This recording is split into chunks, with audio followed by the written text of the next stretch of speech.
The government's confirmed that victims of the infected blood scandal will receive support payments for life. Over 3,000 people died and more are living with lifelong effects after being infected with contaminated NHS blood products.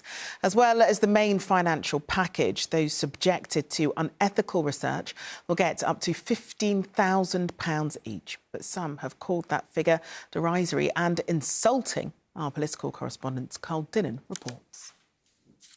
After decades of fighting for it, the tens of thousands of people either infected or affected by the infected blood scandal now know that they will at long last be getting their full compensation. The Infected Blood Compensation Authority is obviously independent of government, but I expect it to be making the first payments to infected people by the end of the year. For affected people, I expect those payments to start in 2025. Victims will be able to claim compensation for the illness itself, as well as any associated social isolation and stigma.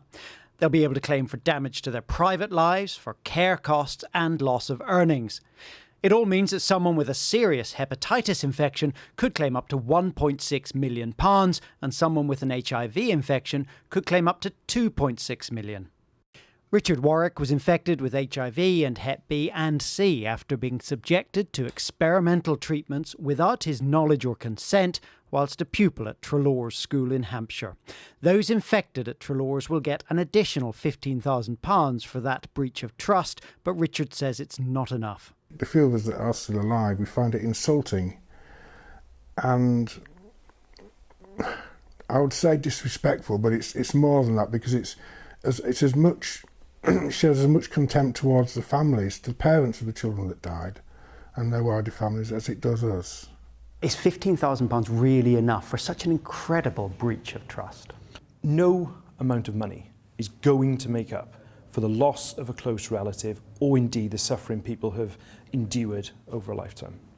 But at least now there will be money, and the government has also promised that victims will continue to get their regular support payments. They are very happy that the support payments will continue for life. Now, it may well mean that the compensation payments will be adjusted to reflect that, but it's the continuing support payments for life which is important. It's certainty. Certainty.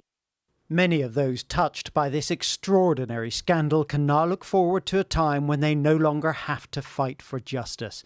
Although for the more than 3,000 people who have died as a result of infected blood, all of it is just too late. Carl Dinnen, ITV News, Westminster.